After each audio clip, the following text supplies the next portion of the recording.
Hey there, No DQ Galaxy. I am Stephen Osborne, the Wizard of No DQ, here as always with the General Jerry Slaughter, and we're here to bring you what's in NXT for the week of November 7th.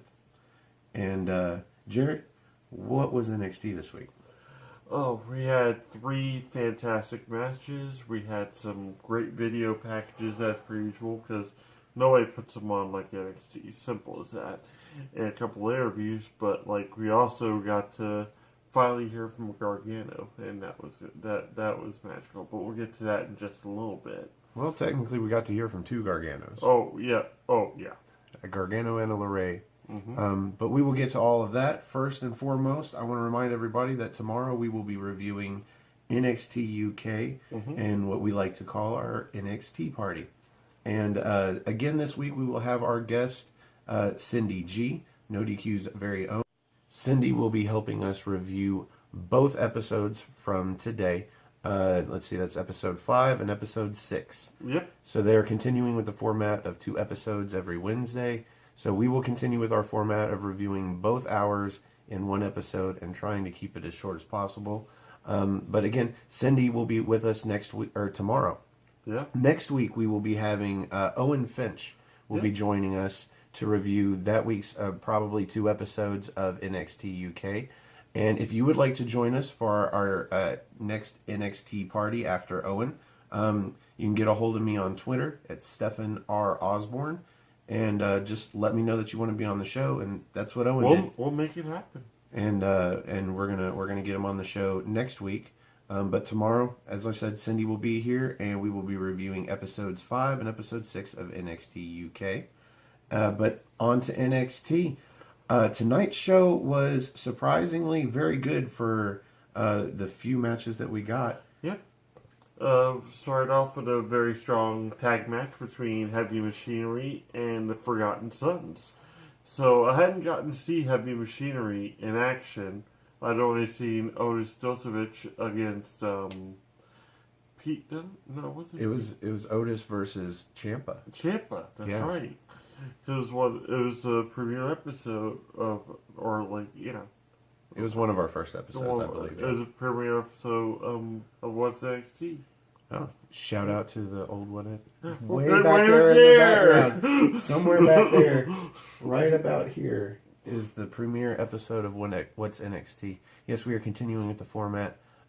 We don't have a logo yet to put behind us. We might start with that logo and then do the format again. Who knows? But yeah, this was. We didn't know this match was going to happen. It's one of those where you just go into the show and it's starting the show, and so we have Heavy Machinery come out. I was actually very happy to see Heavy Machinery in action because like I said, I'd seen Otis and was super impressed. Yeah, and absolutely. so, but I hadn't seen Tucker Knight wrestle. Yeah. So, I heard good things about the team, so I was actually really excited to see that. And then we have the Forgotten Sons come out as well, and who you have gotten to see in many incarnations. Yes, we've gotten to see them with Jackson Riker, and then we have but this time it was just Cutler and Blake, and both teams really impressive in this match. Very impressive. It was a great match with a lot of great spots. I didn't write any of them down. Is there anyone that sticks out in your mind? Short arm clothesline from I think it was No, it was it wasn't Dozovich. It was Tucker. Tucker Knight. Just turning Cutler. It wasn't even a short arm. He had no momentum going in. He just was standing there. He went for a left arm, either clothesline or a clubbing blow. That which one was it? Cutler, maybe? Yeah, it was Cutler, I believe. Ducked out of the way. Oh yeah, because Cutler sells like crazy. And then he came with his right and just clobbered him in like a clubbing clothesline. It was amazing looking. The end of the match saw several near falls at maybe 2 or 3 times per team. Looked like they were going to win this match until somebody either kicked out or somebody... It could have gone either way. It really could have. Now, we thought we were going to see Jackson Riker get involved in this match, but really, he mostly stayed out of the match, and you only really saw his involvement when he was ostensibly taken out, just to keep him from maybe getting involved. Mm-hmm. And the finish saw the war not the war machine heavy machinery. We had a conversation earlier tonight about War Machine changing their name to the War Raiders because you had heavy machinery, and I'm like, good, I'm glad because this team is friggin' awesome. And, I still actually rank them over the War Raiders at this point, from what I've seen, because I've seen actually probably 4 or 5 more matches from Heavy Machinery than you have. Yeah. And that's not saying much, but it's weird how they don't look like they have a lot of personality. And when they get on the mic, I think Dozovich has the most. But in the ring, they're so fluid as a tag team, and they actually have that personality that comes from doing the moves. Yep. You even had Dozovich breaking out with the worm. I mean, you don't really see that. And then like the matches that we've actually watched with the War Raiders or aid by involving them. You kind of seem like you tune out every now and then, but then there was a spot where Tucker Knight came off the top rope with a cannonball senton. Oh yeah. So that was one of those situations where it's like, wow, I've never seen that. Yeah, I've never seen anybody do a cannonball off the top rope. Senton, yeah, a seated senton even, but he does a cannonball, which primarily is a big guy move. Yeah. It's something that you can do low and look like, you're doing athletic. Like with somebody down in the corner, you really don't see the cannonball come from overhead and off the top rope to a you. standing opponent, and it was pretty awesome. I'm a big fan of Heavy Machinery, even though half the time I get them mixed up with the War Raiders.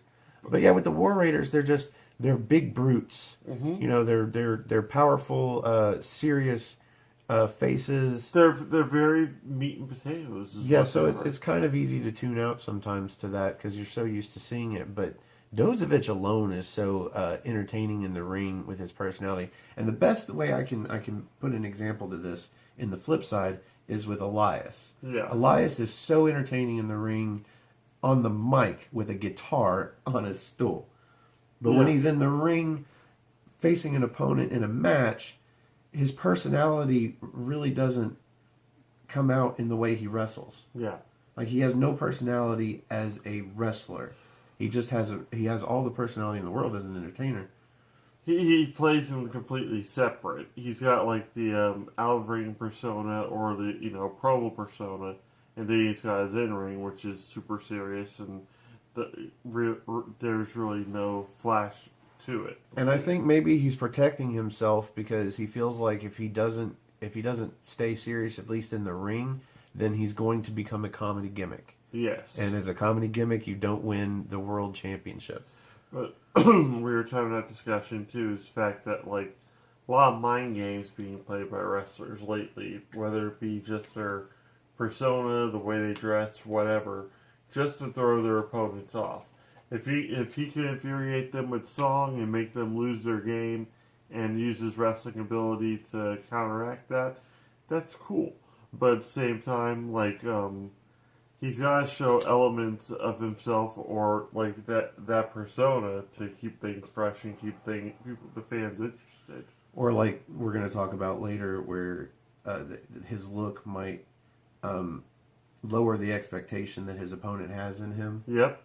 And get beat because he wasn't expecting such a good opponent because they look so weird or feminine in this case. And we will talk about that for the main event, the final match. But the finish, you actually had to rewind because it was so impressive from Dozovich with the what was it, the gorilla? It's like a pop up World's Strongest Slam. Yeah, and flawless. It was flawless. It was like it was just a great power move and a great finish to a match that could, like, you would think the numbers game would come into play with the Forgotten Sons having 3 members and the Heavy Machinery only having 2, but strangely enough, Riker stayed out of the match and just kind of like he got taken out towards the end, but he wasn't really a factor. So and they all just had that leering match at the end, just showing that this feud isn't over with. And I'm glad, because I actually do want to see another, maybe, incarnation of the Forgotten Sons going at Heavy Machinery again, or another person being added into the match and making it a six-man tag. Or Riker versus Dozovic. Oh, Riker versus Dozovic would be perfect. Because one of the things I liked about this match was at least one or two of the near falls that we saw were single person moves. Yes. One, not a tag, because we saw several awesome tag team moves that should have ended in a pinfall, but didn't. One of them, I think, it was not Knight.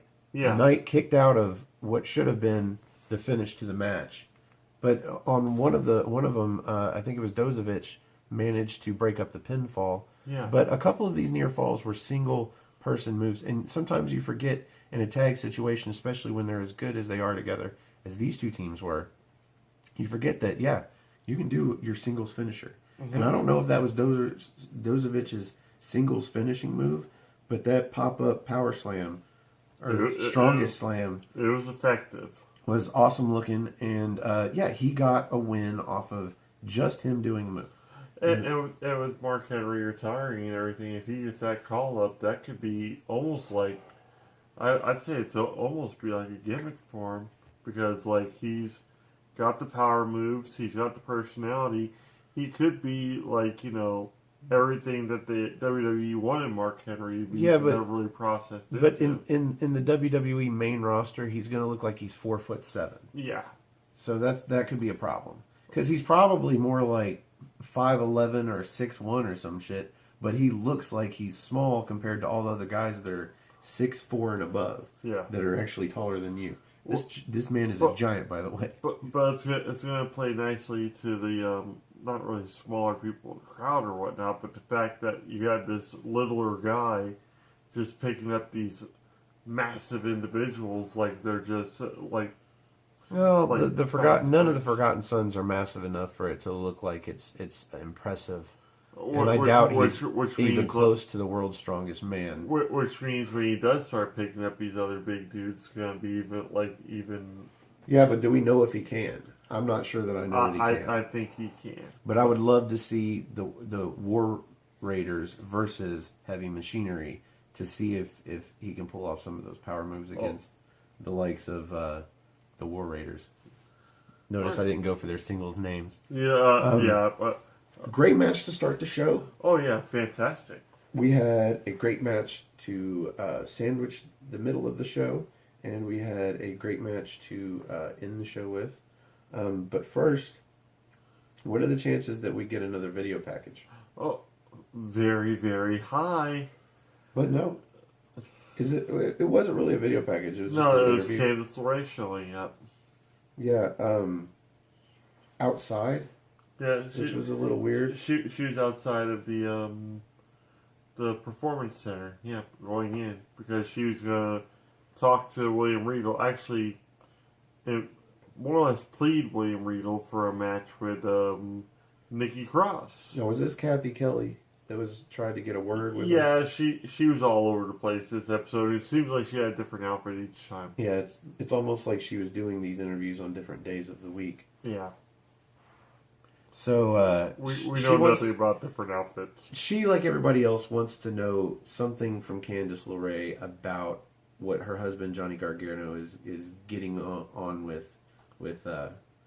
And she takes it as a personal assault. Kinda. It's like I'm not here to talk about my marriage. I'm not here to talk about what me and Johnny talk about. I'm here to talk about getting a match with Nikki Cross. Yeah, that's nobody all she asked wants. that. Yeah, She was asking her intentions or Johnny's intentions on attacking Alistair. And she just completely ducked and weaved around the conversation. Now, you know what? Left. I could be mad about that.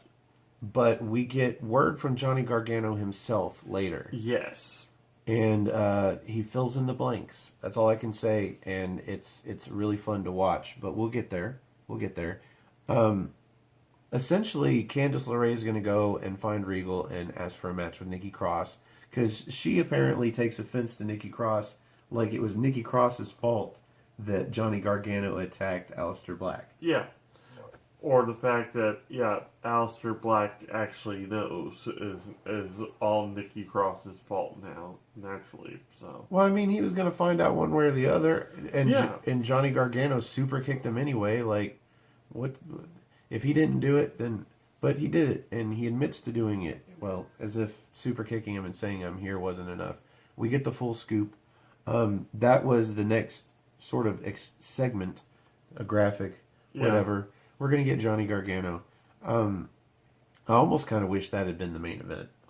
Well, that actually probably would have been, but the wrap up of the show was just so brilliantly executed that, you know, I was like, okay, this had to be the main event. And I'm glad they put Gargano where they put him. Otherwise, it would have kind of it kept the show moving, is what it did. And so far, not a video package. Not a video package to be found. Instead, we get another interview with Kathy Kelly. Of course, in a different outfit, I'm pretty sure. With Shayna Baszler and her crew. The other two of the four horsemen of MMA. Let's see if I can get these names without, because I don't have them written down. I'm probably. I got one on another page, but we're gonna go ahead and just keep on moving. We're gonna keep on moving. So she wants to know her thoughts because Kairi Sane has invoked her rematch for the NXT Women's Championship. And Baszler basically says she doesn't deserve it. Of course, she's a heel, whatever. And Regal comes in and says, well, regardless of what you think, she's getting the match. And she looks offended and blah, blah, blah. Yeah, War Games, we're going to have the rematch. And it's going to be 2 out of 3 falls. Now, Baszler mentions that she's the first ever 2-time NXT Women's Championship. And if she starts saying that a lot, well, I guess we only have one more week before War Games. But she says that again next week. I can almost see Kairi Sane winning it just so she can be like, well, I'm the first 2-time. And then Baszler gets called, or the second 2-time. And you're not the only one. And then Baszler gets called up. It's like I just beat the first ever 2-time world champion to become the second ever 2-time. So maybe, but we'll get into that when we do predictions for NXT. We're probably also going to do, and actually we are going to, if so long as we can, we're going to watch NXT TakeOver live. If not, we're going to watch it after the fact. Either way, we're going to record a review video. So we are going to review NXT. Of course. TakeOver. Don't worry, we got you covered. LA. Speaking of LA, if you are in the LA area and you're going to go to NXT and or Survivor Series, there is a No DQ meetup, and you can go to nodq.com/LA to RSVP for that meetup. In the meantime, we finally... More chicks! Well, I wanted to mention that match between Shayna Baszler and Kairi Sane is going to be 2 out of 3 falls. Yes. So that'll be interesting. I look forward to that. Onwards and upwards to Dakota Kai. Yeah. So not a video package between the first and the second matches. I'm a happy camper, even though, of course, NXT video packages are the best video packages. Yes. But when everybody gets a video package, it still kind of brings down the value of all of their video packages. It kind of takes away, like, I won't say it takes away momentum from the show, but it also, it's like, okay, we need another match now. So this match was great too. I actually have a note other than the fall of the match, on a move. Dakota Kai versus Tainara Conti, and they pronounced it Conchi. And I'm like, well, if that's how you're going to pronounce it, why don't you just spell her name that way so it's not so oddly irritating to look at it and read it and say Conti. And well, that's what I was saying. Same way with Ciampa. You want to say Ciampa. And we'll get into that. We're going to get into that because we have some ideas for Ciampa. And hopefully he's watching and he's like, that's a great idea. So anyway, I've got Conchi with a standing bicycle kick to Dakota Kai while she's in the prone position, like That's it. That's the same one I wrote down because that was a vicious kick.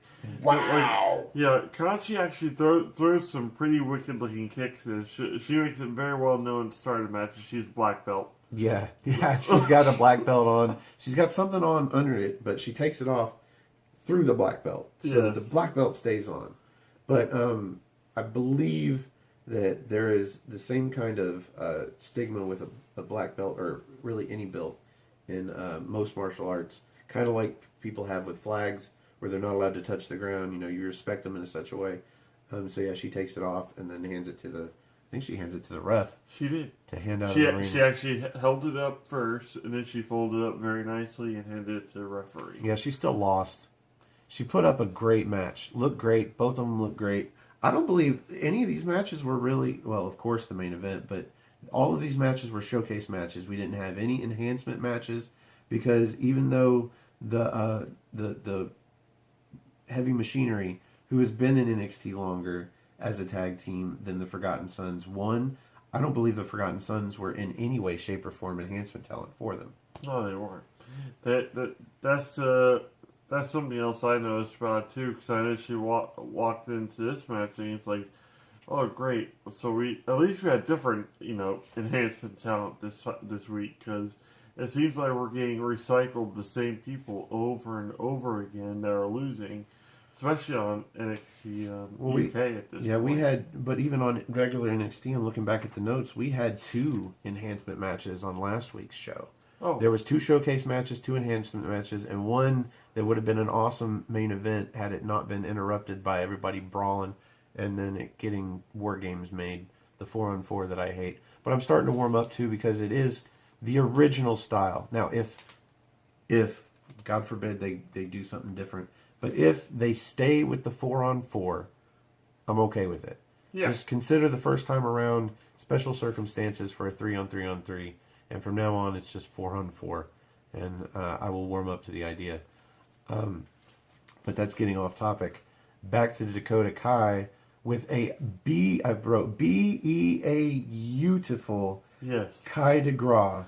We gave her shit. I don't remember if it was on NXT UK. I don't remember if it was on NXT. But she executed, it was NXT UK. Yeah. She executed a Kai DeGraw that looked so bad that they had to cut cameras, and it looked like they redid the move and just canceled out all the footage in between. Yeah. This looked great. Yeah, it was. That move looked awesome. Yes, maybe it was just the way it was actually taken, or maybe it was just like the stars aligned or whatnot. But no, I think you're right. It was how Tainara Conchi, I don't know which name to call her. They're both so hard to say. Conchi will work. She took the move or sold the move perfectly, and that wraps up an awesome match. And I'm actually looking forward to seeing Conchi again. She actually had, granted, her personality a little bit there was kind of aggravating, but at the same time it was also the fact that she's really playing up the heel.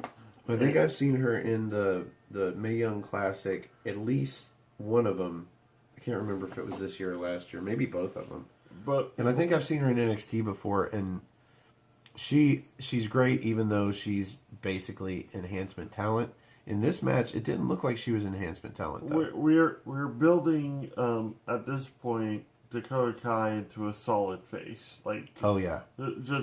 She completely plays. She doesn't really play to the crowd, but the crowd is solidly behind her.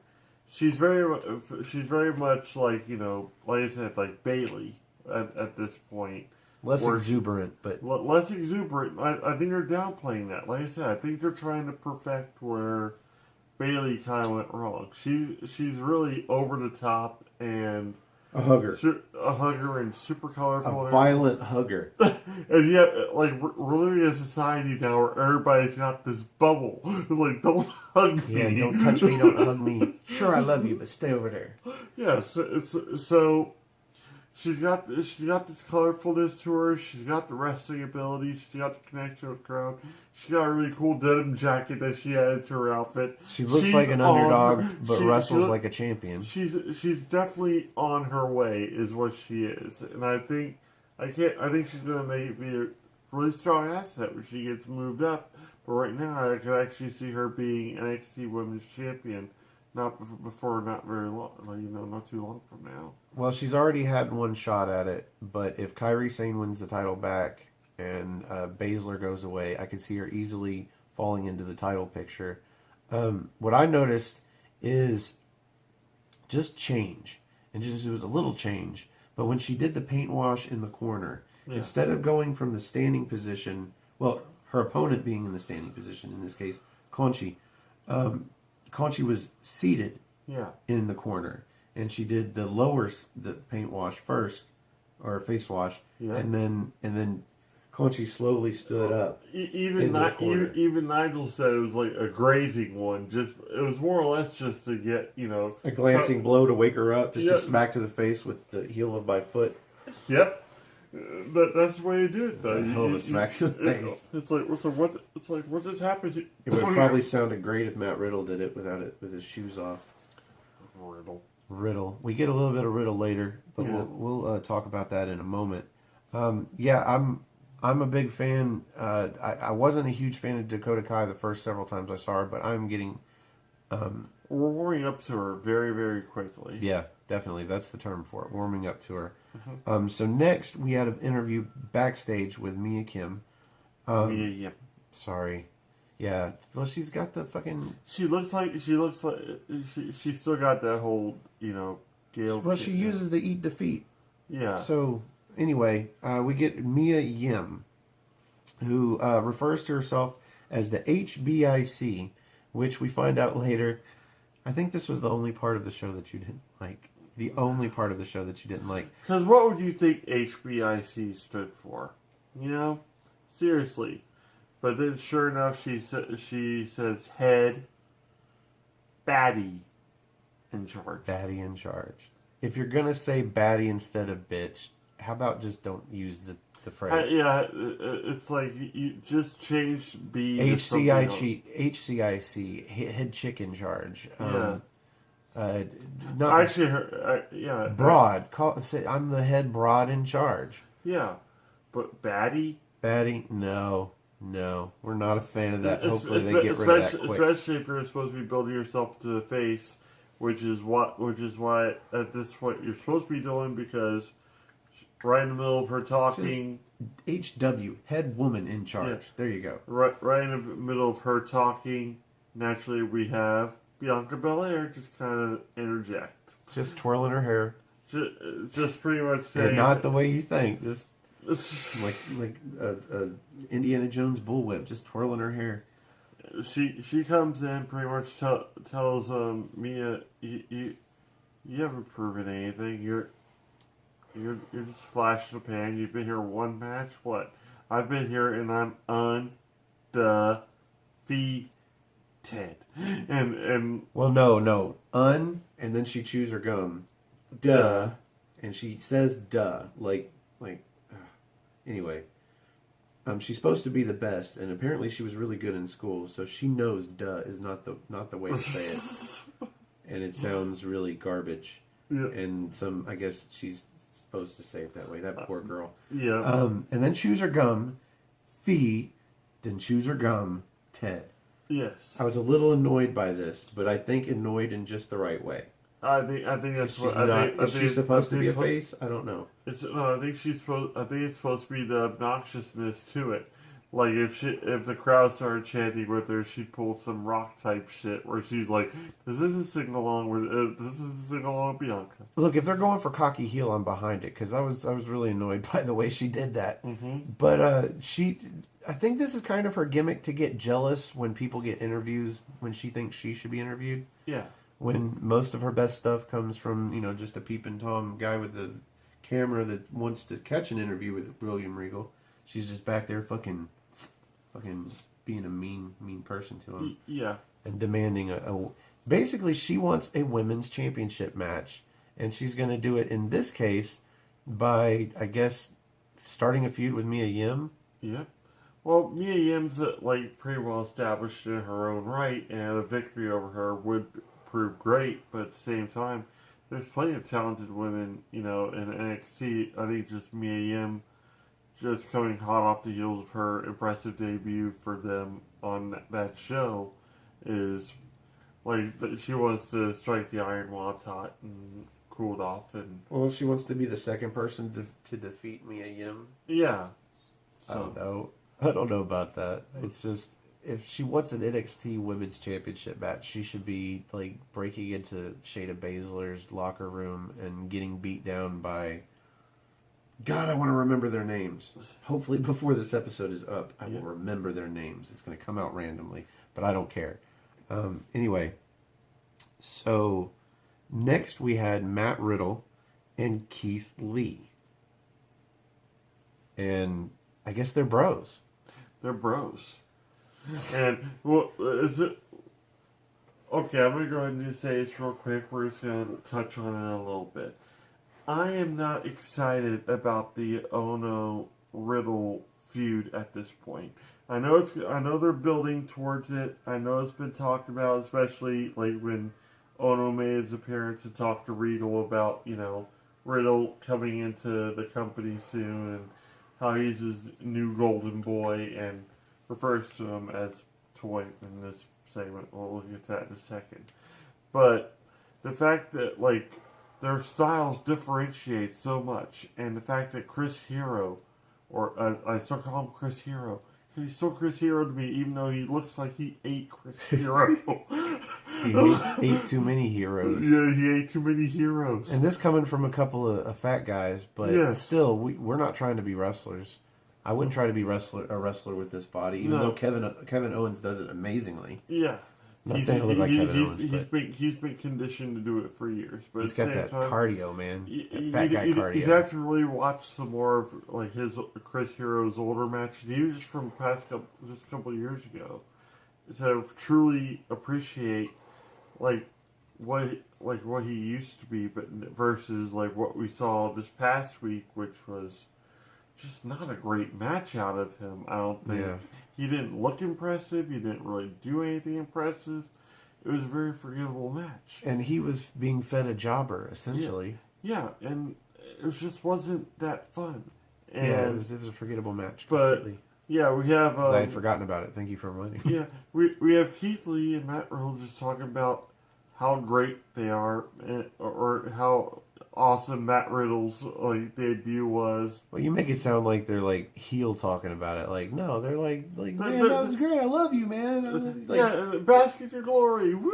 Woo! And then there's Cassius Ohno, and he's like, oh look, there's. Just throws cold water on their entire conversation. He's going to rain on their parade.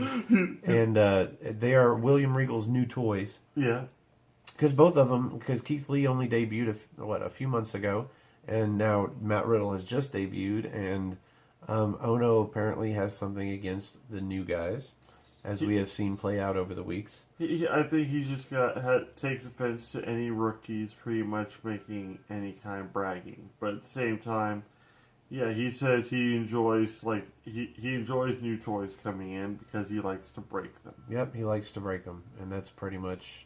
And after that, he walks away. He's after saying his piece, and they both say each other's catchphrases, which automatically brought to mind this. So I'm like, they'd be a perfect tag team. Yeah, Riddle and Lee. They would actually be very, very well together because you have Riddle, who's got that laid-back surfer attitude, but he's got more strikes than submissions. And you got Lee, who's more of a power wrestler, but he's got way more personality than Riddle at this point. But the two of them together, I think they'd meld well, and I think they'd be actually very successful. But right now, I can honestly say the Ono-Riddle feud isn't exciting me at this point. Well, as I said, of course we talk about this stuff while we watch. Ono and Riddle are such a different style that I'm not sure that they would mesh well in the ring, and I don't know if the fact that Ono's sporting a dad body. I wouldn't be surprised if he's got kids because he's wrestling with a dad bod. Yeah. There's nothing wrong with the dad bod. No, but I'm not sure that Matt Riddle would be able to do a lot of his more impressive moves with Ono. even if they do, Ono is just, he seems to be like, his personality is just cooling down everything. Yeah. Like, it was cooling down this segment. I was kind of, yeah, okay. You know, you've got Keith Lee and you've got Matt Riddle, and they're bros. And then he kind of just cooled down the segment. He had sort of a burn line, you know, like he was going to break them because they're toys or whatever. But then what excited me again was when you mentioned, yeah, they'd make a great tag team. And I'm like, fuck yeah, they'd make a great tag team. Mm-hmm. Maybe in a few months, develop them as single stars, then put them together as a tag team. Love to see it. You mentioned against the Undisputed Era. I'd love to see it against the War Raiders or Heavy Machinery. That's what generates a great tag team is the fact that you could see them put into these different kind of matches with these different tag teams, and either them bringing out the best in them or the other team bringing out the best in them. But either way, a fantastic match. When you could say that about two wrestlers being combined into one team without them actually teaming, you already have something special right there. So, up to this point, we have had no video packages at all. None and to this be is found. NXT. We are 2/3 through this show and not one video package. You want to know why? Because up next we have the video package of all motherfucking video packages. Yes, this was wonderful. This was a video package for the War Games match. That's going to be the match with the Undisputed Era. Let's see if I get all these right. We've got Adam Cole, Bobby Fish, Kyle O'Reilly, and Roderick Strong versus Ricochet, Pete Dunne, and the War Raiders of Hanson and Rowe. I didn't even try to go for their first names with their last ones, but I remembered Hanson because he's got hair. Hanson has and hair. Hanson and Rowe. it just came to me just at that moment. So, this was a hell of a fucking video package. Yes. Well, like, you expect the video package to be nothing but just random clips and whatnot. No. They were very precise on this. They should have the right, right background music to it. They had new interviews intertwined into it. They had the right layers of the quotes from different video interviews or matches or whatever from wrestlers. It was a beautiful timeline. It was like watching an Avengers movie, more or less, getting put together. And you pointed out that there was a new interview for both teams. Yes. Interspersed within this long, probably. I don't remember how long. I do remember that I didn't notice how long it was. I was about to say, the usual video package is only about not even 2 minutes long. This one had to be almost 5. 4 or 5 easy. Yeah, because they went through the whole, like he said, the whole timeline from where any of this got started. I was about to say they took it back to the War Games, I'm guessing, of last year. Yeah, where the Undisputed Era won. Yes, they had to make it well known that this isn't their first rodeo. This is like the Undisputed Era's home. More or less. They showed Roderick Strong turning on Pete Dunne so that the Undisputed Era retained the tag titles. So therefore, the formation of the 4 group all the way up until going 100%. Now we've got Bobby Fish. Yeah. Like I said, it felt like almost like watching like a Marvel timeline because you almost had everybody being incorporated into the match and why they were there, why they were important, and how they got involved in this whole mess. And why this match is important to them. Because we have Pete Dunne explaining that the only reason he's in this match is because the Undisputed Era keeps coming at him with the numbers game. Yes. They want to take him out for whatever reason, I guess because he's got the UK Championship. And he's got a piece of gold that they could possibly take. Yeah, I was about to say, you have to think, at one point, you had Bobby Fish just more or less holding a trophy. You had Adam Cole with the North American title, and you had Roderick Strong and Kyle O'Reilly with the tag belts. Well, yeah, Pete Dunne did, put himself in the situation for the North American Championship. You did have him with Mustache Mountain in a loose, and I don't believe you saw any of this, but in a loose pairing of the 3 against the Undisputed Era. So there's been these ties for a while, and he's right. They always come at him with the numbers game, and this time there is no numbers advantage. Yeah. Now, they said there is no numbers game, But in a match like War Games, it's always a numbers game. It's just not a numbers advantage for the entire match. We do, however, get a numbers advantage, and we find out later exactly the details on this that help us get a little bit excited for next week. We'll get to that. Yep.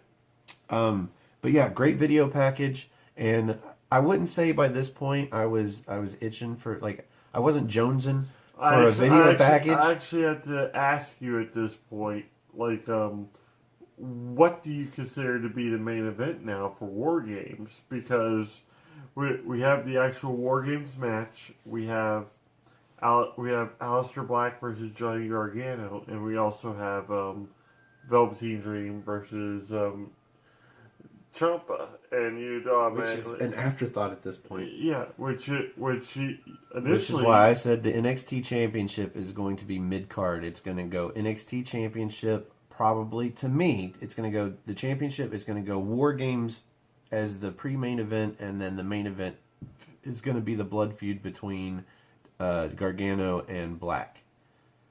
But this is NXT. They don't always go with a title match last. If there's a blood feud, that's always main event. But that's like my way of thinking was kind of mixed up in that sense too, where I think if it's the War Games, it needs to be the main event, kind of like Hell in a Cell or anything like, or the Royal Rumble even.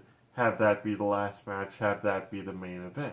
Now I don't remember if War Games. I think War Games was the main event last year. I don't remember though, but I don't think it should be, because I think last year, I think it was the main event, and it had the most storyline feud behind it. And granted, when you take it all the way back to the beginning, all the way back to last year's War Games, and probably a little bit before there, yeah, it does have a longer timeline. But as far as blood feuds go, it's got to be Johnny Gargano versus Aleister Black. Yeah, so I didn't have that way of thinking until the next segment, which I'm going to say right now is quite possibly one of the greatest feelings in the entire world watching this. If you haven't because he was right, folks. He was right. There's a fine line between being right and absolutely correct. Yeah. And this was beautiful because we finally get the video answer that we've been waiting for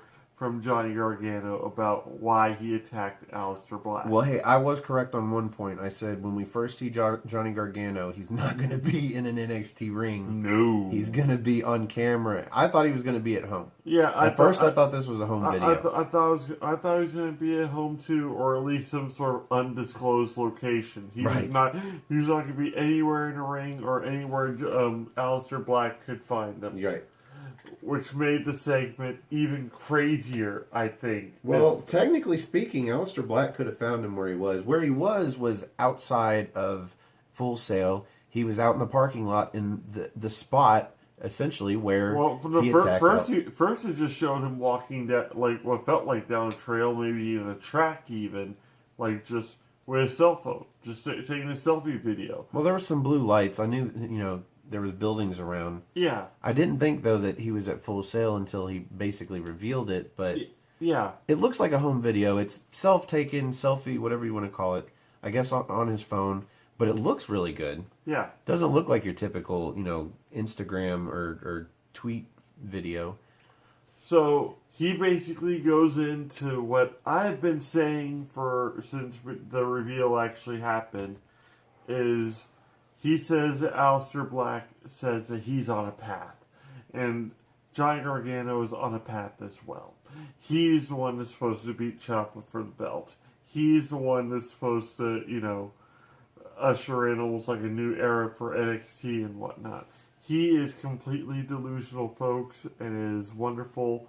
But at the same time, he's making it sound like Aleister Black is more or less the victim of circumstance. He was the champion that was standing in the way of him actually, taking the belt. He did what he had to do. Yeah, he did what he felt was best for everybody. Everybody sees him as evil, because he was of just one trying to be action. the hero everybody wanted him to be. Yeah.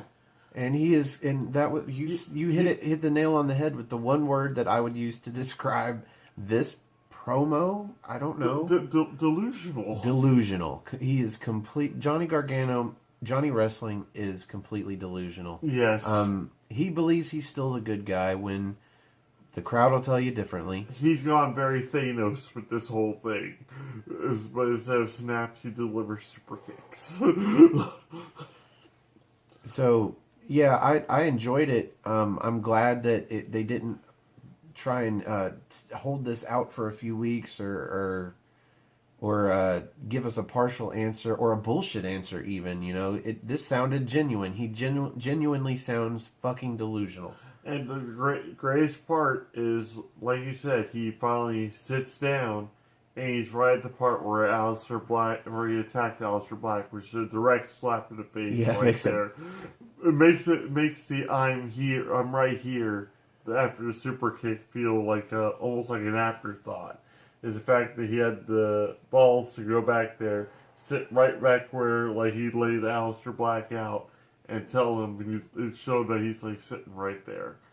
Well, it completely feeds into the delusional part of it, because if he really is Machiavellian about it, where Aleister Black is just a victim of circumstance, he happened to be the champ that was in the way of Johnny Gargano fulfilling his superhero dream. Yep. Then he wouldn't be. It's like what would. Well, first of all, he wouldn't be super kicking Aleister Black, from behind. Yeah. And second of all, like you said, a slap to the face. Yes. He wouldn't be doing this promo and deliberately showing and stating that this is the spot that I attacked you. Yep. Like, he's completely fucking.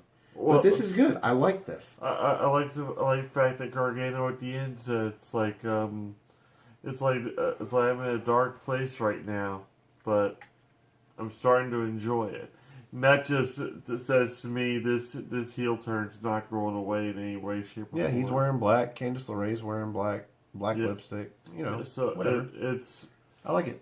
And the Johnny Dark Wrestling. It's showing that more and more that Ciampa had nothing really to do with the attack in any way, shape, or form. Naturally, this was all Gargano. This is all his way of thinking. Yeah, we were talking earlier, or maybe yesterday, about Johnny Gargano and what his relationship with Ciampa would be, or going forward, and I said, well, it can only go back so far, because when he attacked Aleister, like, he couldn't have been in cahoots with Ciampa over the attack with Aleister Black because of the match they had after the attack. Yeah, like, they beat the hell out of each other.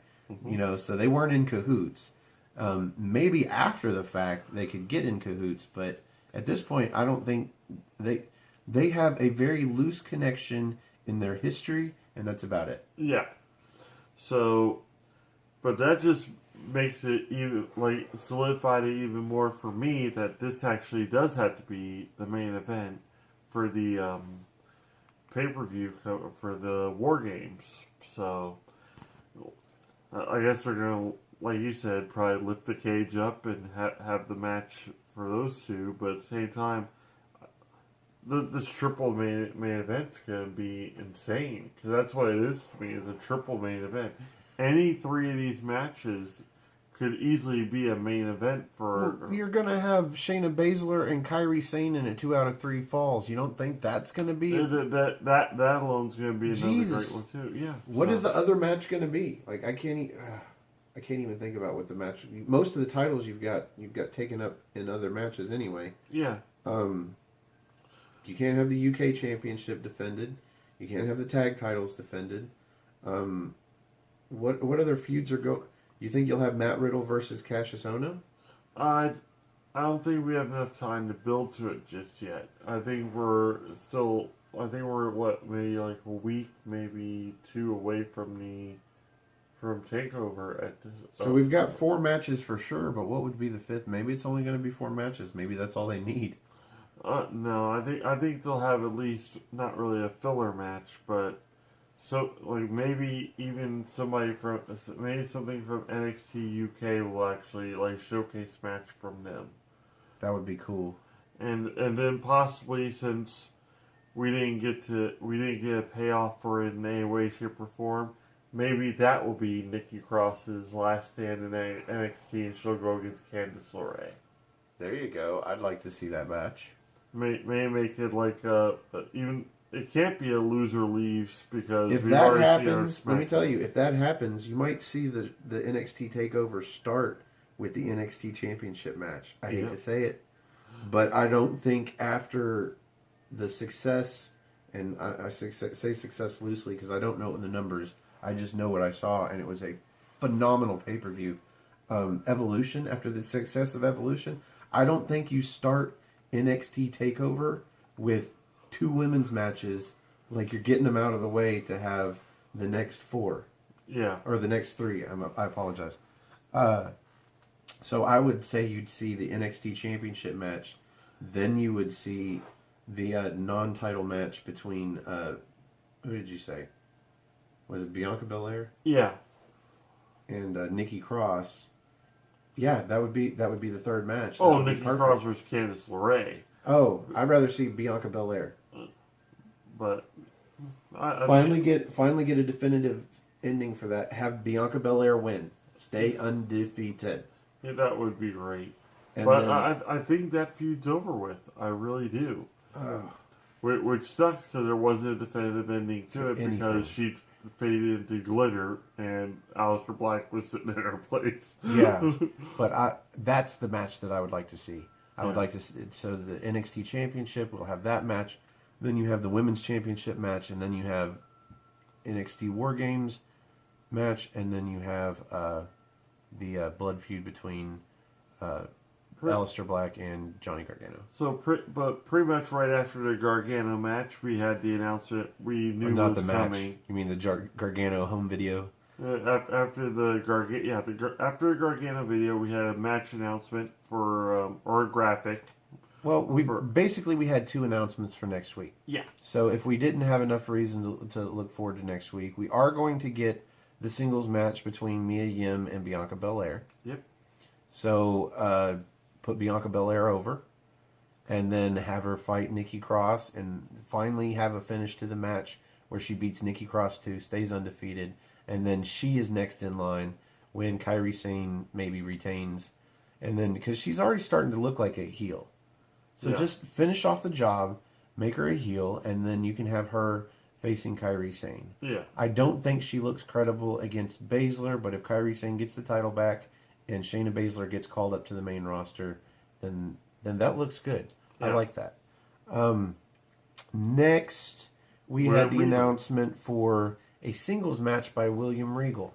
Now, this is what we alluded to earlier in the advantage for the War Games match. Yep.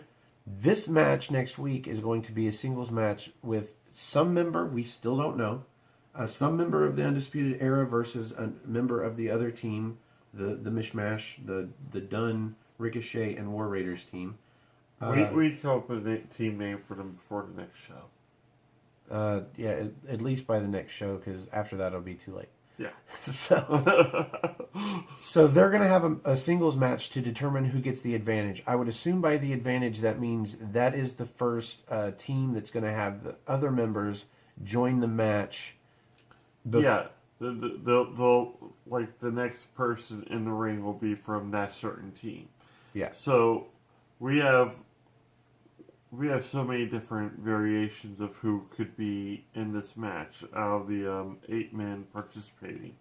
So which of the Undisputed Era and which of Team Ricochet would you want to see in the actual easy, and same answer that I gave you earlier. Yeah, I want to see Ricochet versus Roderick Strong. Ricochet versus Roderick Strong all the way.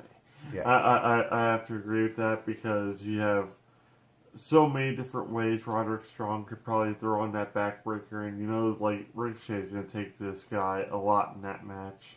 Well, my first instinct was to go with Roderick Strong versus Pete Dunne, but I've already seen that match over and over and over and over and over again. So or maybe just at least once. As weird as it sounds, like you only watch him like bend people's fingers so much. It's weird though that I go straight for Roderick Strong instead of Adam Cole. Not really, because Adam Cole, though He's the main eventer. You save him for the War Games. Though entertaining, he's more or less the general of the group at this point. Yeah. Roderick Strong is... He's Hogan. He doesn't get in the ring unless he has to. Exactly. Yeah. He's more of the mouthpiece, more or less. He's the face of the group.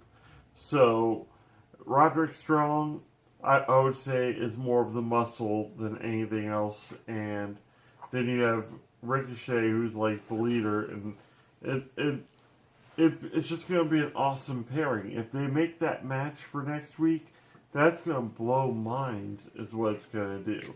Because Ricochet is nothing to sneeze at. He's been around for quite some time now. Like, I was watching a match with him in 2007 in Combat Zone Wrestling. That's 11 years ago, and this kid was already a natural pre-tattoos, weird Prince type throw, but he was already like pulling spots and just doing magical stuff, and he's only gotten better over the years. Roderick Strong, seasoned veteran, teamed up with his brother for the longest time, Cedric, and struck out on his own and just became a huge success on all sorts of independent companies. Became the messiah of the backbreaker, can put it on anywhere, and he's also got his stronghold finisher and the sick kick. The sick kick is something that's always fun to watch too. It's pretty much the same as Drew McIntyre's finisher. So is this you agreeing with me that it should be Ricochet versus Strong? In much more words, yes. Yes, 1,000 times yes. If that becomes that match, I'm already on the edge of my seat half the time watching this program anyway. I'll probably be sitting on the floor like a kid with a popcorn bowl. I'm going to enjoy the hell out of it. So no more video packages, awesome as they were. No more Kathy Kelly in varying outfits doing interviews backstage with people. We are on to the main event. Yes. And what a fucking main event this was. Yep. This was awesome. It exceeded my expectations a lot, is what it did. Because first we saw Velveteen Dream getting prepped up for the match, and as you put it, he looked like the captain and Tennille in one. He's wearing this weird captain's jacket and the hat, but he's also wearing these pink tights with all his glitter. Were they like furry tights? Like they weren't furry. They were soft looking. They look very fleece like. So this is what we were alluding to earlier as well. In that I was like, he might need to tone it down a little bit, just because. And take this for what it is. My dad was gay. I say was. He died. He looks so homosexual. Like, he's always kind of pushed the line with his style, but he always sort of finds the line and stays behind it, like, not too flamboyant, because, he wants to look feminine without having the stigma of, well, is he gay or isn't? That's not the conversation. It's just his style, right? Yeah. This was a little bit past the line to me, and I've known lots of gay people. Yeah. So his response, which made total sense, and so I kind of retract everything that I said because it makes that much sense. Well, tell him your response. Well, pretty much I told him it's more of like a mental game than anything. It's so Lars sees him as less of a threat. So when he does actually come off with some of the great moves and all of his ability that he actually does have, it'll completely take Lars out of his game and surprise the shit out of him. So that's the whole idea.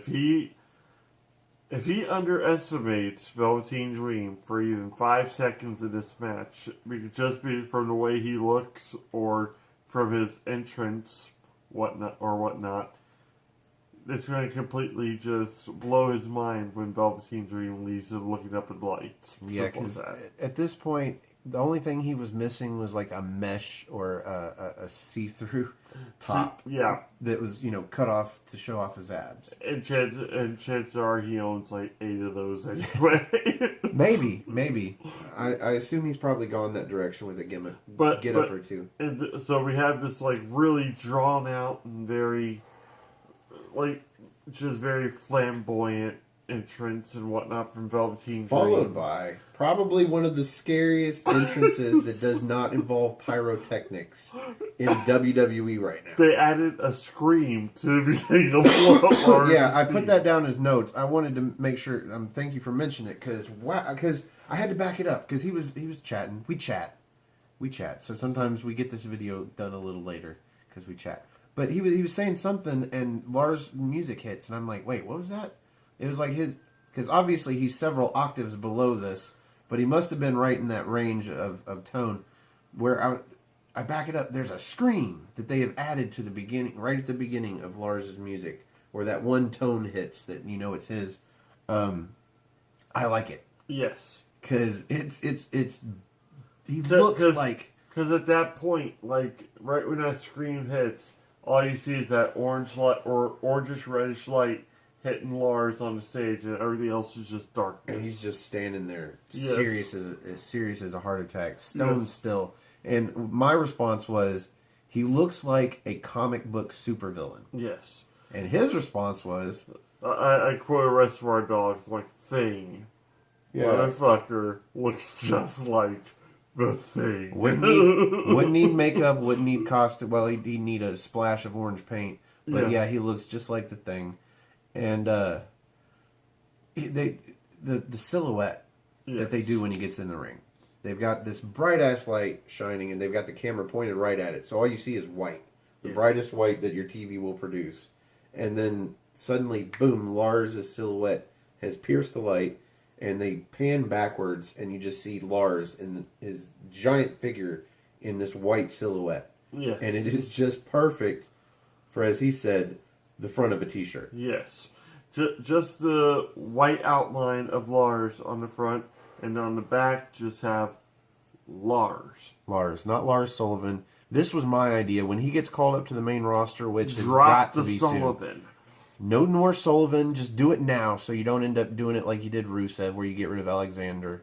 Or I think that was his first name. Or Cesaro, where they got rid of Antonio. Yeah. Just do it off the rip. Lars. You can't cut off Lars because there was too many Sullivans, especially, Kevin Sullivan. So, Evad Sullivan. So, just Lars. Maybe make it a Z instead of an S so you can copyright it. Who knows? But Lars. And yeah, great. He looks amazing, domineering. He's a powerhouse. He looks like a monster without needing makeup. Yeah. He's got that monster heel look just down perfectly. And the fact that if you just... like we've established, if you take away the Sullivan last name, it just gives him more of that, Snitsky. So, yeah, it just takes away. Not Gene Snitsky, not it wasn't my fault.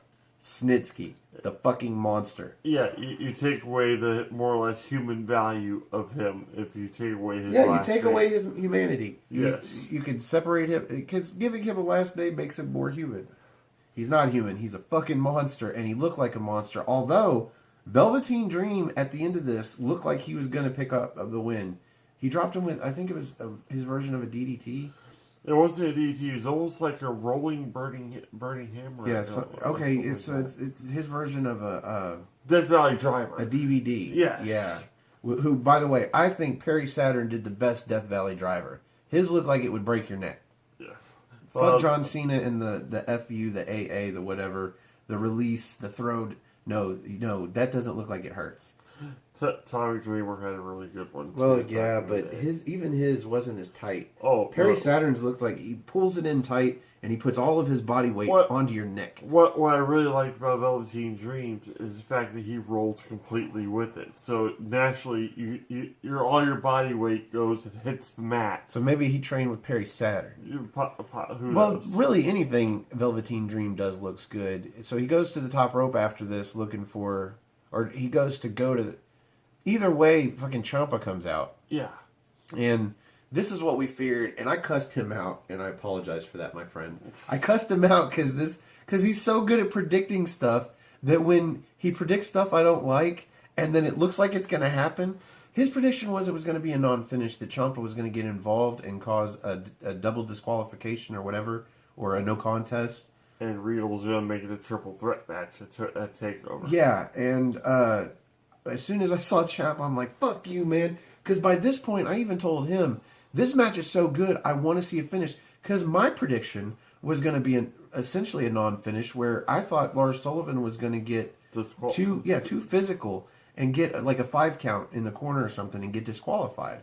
So even I thought it was going to be a non-finish. By this point in the match, it has been such a good match. Yes. That I'm like, I want to see a finish. Somebody needs a pinfall. It was a lot back and forth, and we saw like just Velveteen Dream, not necessarily lawn darted, but thrown into that unforgiving ring apron.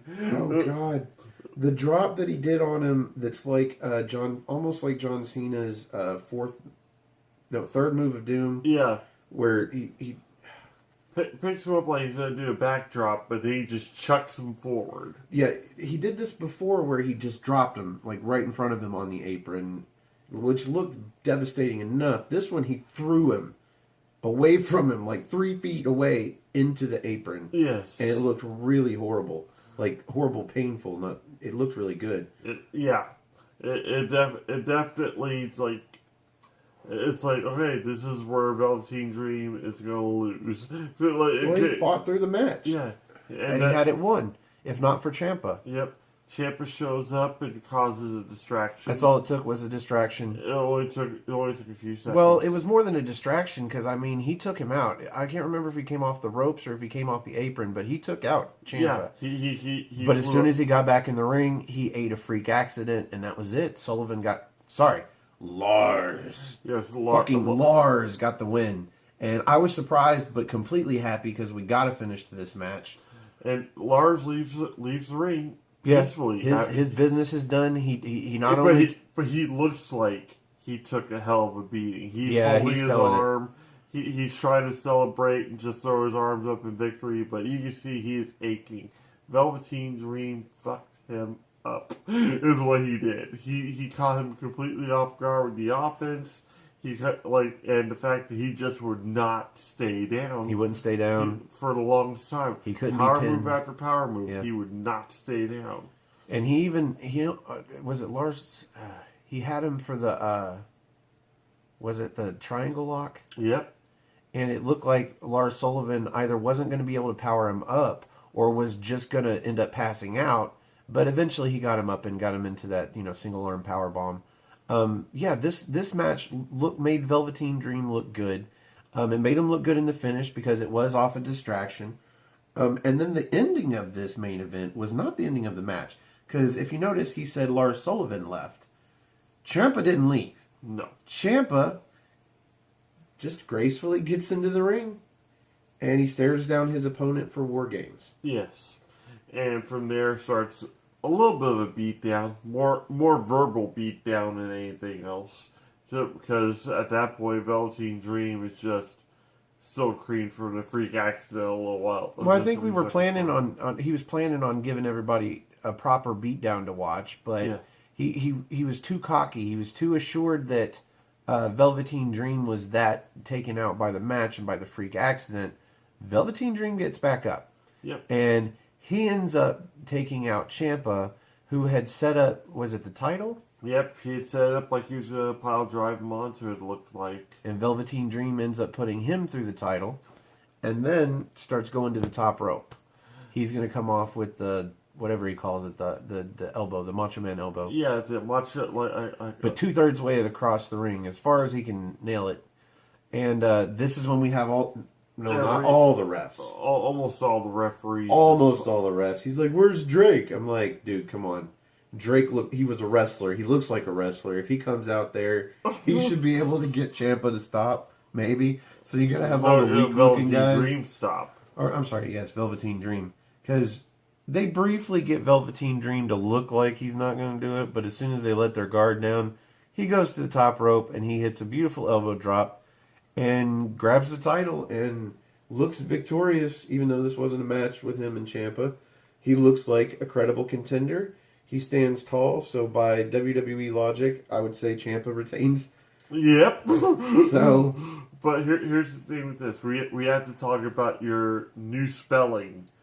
oh yes, Yes. So our guess is Ciampa is going to probably return. Well, at least that's my guess. That we'll see if that's our official predictions later. My guess is Ciampa is going to hold the title for a while, and if he's going to be this dominant heel champ, what better heel thing to do? That his name's already so damn close. Sounds like it. Change your last name to Ciampa, Champa. Yes. And there's so many ways you can go with this. Now that you're going to, publicly acknowledge the fact that his last name sounds like champ. Play with it, I am the champ. Something like that. I'm sure better writers can come up with better phrases, or Ciampa himself. Or you forget John Cena. The Ciampa is here. Yeah. So that was my idea. I think Ciampa needs to legally change his last name. And it'd be perfect H on the instead of shirt an that I. he's got currently out too. It's just the fact that you just have to change the I to the H, and it would just look perfect on there. But yeah. So this was the end of the. I honestly thought we were going to see either Regal come out and announce that it was going to end up being a triple threat match because of Sullivan's win and because of Ciampa getting involved causing the win. We didn't see that. All we saw was Velveteen Dream standing tall, looking like he might win the title when, in fact, he probably won't. Unless they have plans on Ciampa being called up soon. I don't see Ciampa losing the title to somebody like Velveteen Dream. As much as I think Velveteen Dream deserves it, just not yet. Yeah. All right. So we consider that the main event naturally. The Final. the final match and the I'd say the epilogue. It's all part of the match. Yeah. It's the final chapter of the show. The final final segment. segment. It's a vignette. The final balsamic vignette. Solid. Salad. So, in the General's 5-star rating system, as we do for all main events, and we will do tomorrow night with my system, that's based on 5 liters into a gallon of tea. We might start doing just 5 spots of tea and fuck it making sense. It's just out of 5 spots of tea. It sounds so much better. But for tonight, the General's 5-star rating system is what we go by. Yeah. So, Mr. Slaughter, Yes. where do you rate this? I definitely rank it at least a 4, because it has to at least be a 4 because the match went back and forth so much, and like I said, there's a lot more head games going into it than anything else. I like any match where the monster heel completely underestimates his opponent, and for his opponent to put such a beat down on him, but still come out almost on top. Kind of like the Undertaker Jeff Hardy ladder match that we were discussing not too long ago. Is the fact that Undertaker still went over in the match, but Jeff Hardy put up such a hell of a fight that you had no choice but to A, take him as a viable contender for the belt, and B, get respect from the crowd, and C, also possibly even get respect from Lars. He'll never admit to it, but he took a hell of a beating in that match. It shows, and the outcome of the match with Velveteen Dream losing, I wasn't mad about it. I think it gave him a little bit of a sympathy thing from the fans, which is good too. And then right after that, though, you had the assault from Ciampa, and him bouncing right back into it just to spit in Ciampa's face. It's like, you think I'm done? I'm not even remotely done yet. It's like, I took all that, and then I'm taking you out. What else do you have? Yeah, I'm coming for your title, bitch.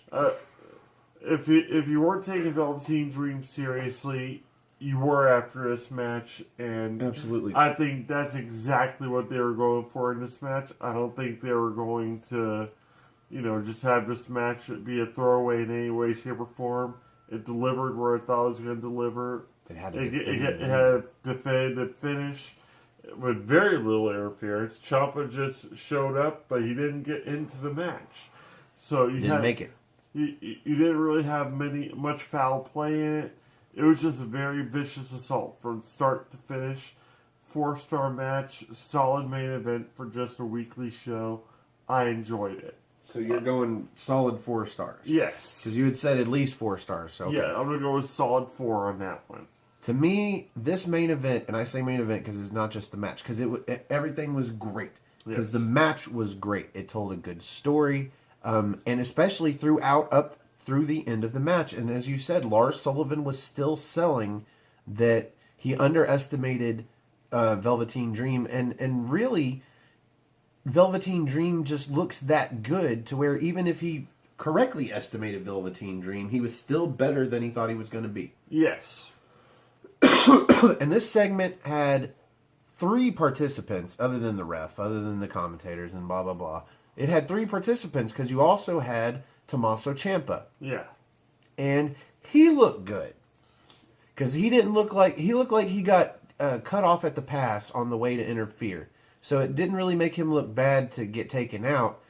And then when he did get in the ring and he was trying to lay a beat down, he still looked good. Yep. He just got taken out, and Velveteen Dream looked good even though he lost. Of course, Lars Sullivan looked good. He won, even though he was selling. There was nothing but winners in this match. Yeah, we all won. Everybody won. Instead of video packages, this week everybody wins. Yeah, everybody wins in this match. I was thinking 4 stars, but honestly, I think I like this segment. And as much as you said I think I like this segment more than you did. So I got to give it 4 1/4. Yeah, just on that premise alone, I'd give it 4 1/8 if that sounded like it made any goddamn sense. But on bad enough, we go with quarters. On your amplifier, you went from 10 to 11. I mean, I was gonna give it a solid 4, but then you said solid 4, and I'm like, damn it, I like this whole thing better than you. But yeah, that's me. I'm that guy. So I give it 4 1/4. Yeah, this was great. It was you know what? It told Fuck us that. I give it 4 1/2 because when you put it together with the rest of the show, the lack of video packages all the way up until the fucking crown moment of video packages. Yeah, the best video package I've probably ever seen. Yep, that might be overstating it, but a really fucking good one nonetheless. Yeah. Given the rest of the show, the rest of the show really does highlight. It's like, the trail of a shooting star, it's still, it so highlights. I'm giving it 4 1/2. Yeah. I'm going to go with 4 1/2. This was a great episode. If What's NXT is the only thing you actually watch of NXT, and you don't really watch the show, if there was one full episode for us to recommend you watch, and I know we've said there's been a lot of great. This has been the best episode of NXT I've seen since we've done this. That's what I think I also like about this is the fact that it recapped things so well that you could, even as a new viewer, they told such great stories. Yeah, you're going to be invested whether this is the first time you watch NXT or you see these people before. Yeah. You'll be able to say, it's like, wow, I already feel like I know what's going on because it's just so well told and so well portrayed and everything. It's just perfect. What did we have? We had 2 spots, 1 spot apiece in here that we didn't like. I didn't like Cassius Ohno. I thought he sucked the coolness out of the room. He cooled off the whole segment, but it was very brief. What was yours? The head. I'm trying to look. The back. head baddie in charge. I hated that. Oh yeah, the head baddie. That was the one. That kind of irked me too. Well, even then, Shad Gaspard, when he was in OVW, after he had turned on the neighborhood, JTG. Yeah. He was going by the head, and then they'd bleep out in charge, and his shirt would actually say HNIC. So it was like you automatically knew what he was saying. That's something else you could do. If you're going to use bitch, just bleep it out. Bleep it out. Or just put the little pixelated thing over use her the word mouth. broad. That's what I would. Head broad in charge. Yeah, head broad in charge. Nobody's used that term in so long. You could probably take it back. Broad, yeah, reclaim that word. Reclaim the word broad. Actually, that actually would be pretty cool because then you could set up with Lacey Evans. Oh, let's not get it into why Lacey Evans should not be from the 1950s. Yeah, She shouldn't, or 1920s or 30, whatever her 50s, outfit gimmick is. She shouldn't. She should be modern, but with the same idea. That's just my thing. I'm like, well, why does it have to? Because there's plenty of modern feminism. Because I didn't even think about that, the whole head broad in charge thing, or Head broad in like, charge. but like have her think that's a derogatory term towards women, and that's how a feud with her and Mia Yim would start. So, on that note, I want to remind everybody that we will be hosting our NXT party tomorrow. I don't know when the video will be up. Honestly, I don't know when this video is going to be up. But this one will go up on Thursday. NXT party will go up on Friday. And again, we will be having the same special guest that we had last week. We're going to have Cindy G join us again to give her thoughts on Episode 5 and Episode 6 of NXT UK. And if you want to be on our show, we are going to have a fan on next week. Next Wednesday's episode, which will go up on next Friday, we will have Owen Finch. Yeah. He will be joining us to give probably his thoughts on Episode 7 and Episode 8 of NXT. So those will probably be long shows for a few weeks until they get caught up. Yeah. But until then, you guys let us know if you want to be on our show. We want to make it an NXT party every week and have a special guest. And we would like our special guests to be you guys, the fans. Get your take on NXT that week. And just find me on Twitter. That's my cheap plug. My Twitter, that's Stefan, Stefan, R, Osborne, Osborne. And that's at Twitter. Or you can just go to nodq.com/Stefan. And that'll take you directly to my Twitter page. This guy here and I are both on Facebook. We don't plug our Facebooks, but you can find us on Armbar. That is his baby, his brainchild. It's just a wrestling group. You can talk to each other. You can share memes. You can talk to us. Just tag us on there. And that's all capital letters, ARMBAR, exclamation point. And on that note, I am, of course, Stefan Osborne, the Wizard of No DQ. This is the General, Jerry Slaughter. And we thank you for joining us. Please join us next week. And we'll see you NXT time.